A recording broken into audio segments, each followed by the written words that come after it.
better give up. Gotta stop running, it's the end of the line. It's time to surrender. Hey, we're in part 3 of our series studying the book of Jonah, which is a book in the Bible about the God who chases after people like you and people like me.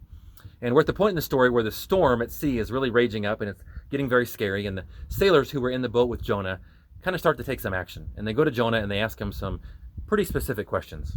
In chapter 1, verse 8, they ask, "Why has this awful storm come down to us? Who are you? What is your line of work? What country are you from, and what is your nationality?"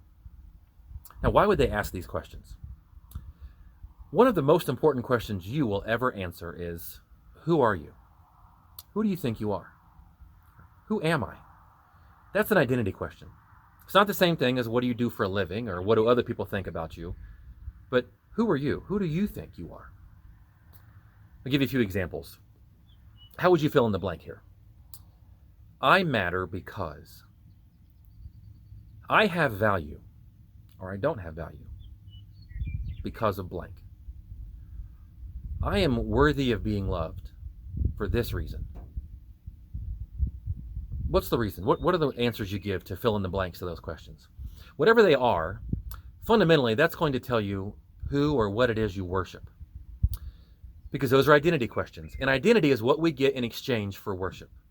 Who or whatever it is we worship in turn tells us who we are.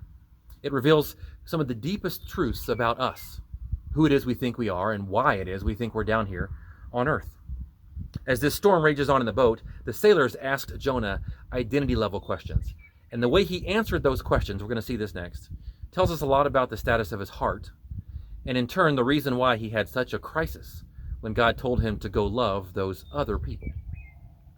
Verse 9, Jonah answered, "I am a Hebrew, and I fear the Lord, the God of heaven, who made the sea and the dry land." What I want you to notice is how Jonah reversed the answer to these questions. All the commentators who study Hebrew, or Jonah, agree that this is significant. The sailors started out with identity questions. Who are you?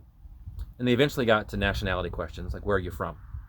Well, Jonah skipped some of the questions altogether, and he answered first and foremost with the nationality question. He told them where he was from. He said that he was a Hebrew. Now, to say that you're a Hebrew is to say two things at once. It's to answer the question about race and ethnicity. Hebrew is a type of race and ethnicity. And it's also to talk about your nationality, the country that you're from. It says all that in one, to say that you're Hebrew. And for Jonah to say this, to skip the other questions, and to answer this question first, is to say that even more so than the God whom he says he worships, Jonah's identity is in the fact that he's a Hebrew. What mattered most to him was his skin color and his nationality, the place where he's from. Now, we all do this from time to time. It's easy for us to get kind of condemning and judgmental against Jonah, but we need to be careful because we all do it. Some people do it on purpose. A lot of people don't. They do it accidentally or unconsciously. It bothers me most when Christians do it.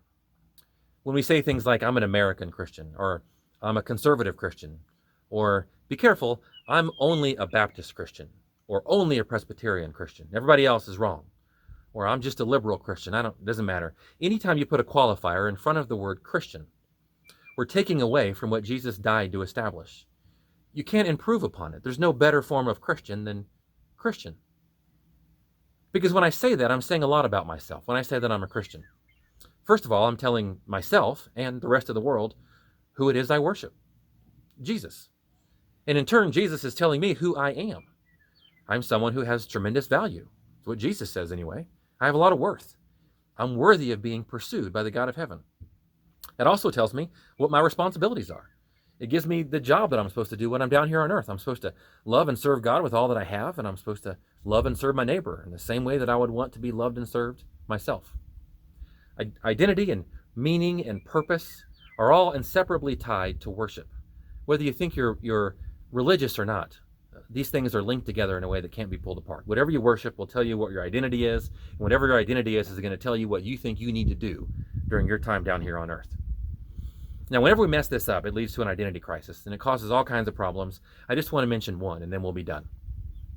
When we get our priorities out of alignment, and we start to value something other than, for our case, loving Jesus, it makes us bigoted. It leads very easily to bigoted thinking. And what I mean by that is, if I see myself first and foremost, the way Jonah did, as a product of my nationality, say I'm an American, and that's the source of value and meaning, is being American. Well, that means anyone who doesn't have that, who's not an American, doesn't have value and doesn't have meaning.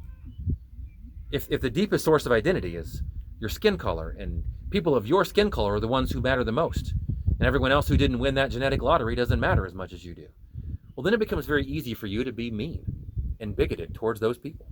Incidentally, this is how some Christians justify being racist or greedy or hateful towards people from another country.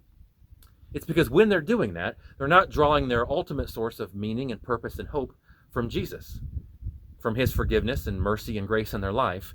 They're getting it from something else, something of this world, like money or power or acceptance or popularity. It could be anything. When it becomes anything other than Jesus, that thing is going to be what we chase and what we value. And anyone who doesn't have that thing, or anyone who threatens us having that thing, is going to get in the way, and we're going to think less and less of those people. That's the case with Jonah. Jonah sees himself first and foremost as a Hebrew. That's what matters to Jonah more than anything else. And consequently, that means he thinks that God only loves people like him. But what he is quickly finding out is that the God of the universe, the God who created the sea and the land, is a God who is willing to love and chase after even those other people. Thanks.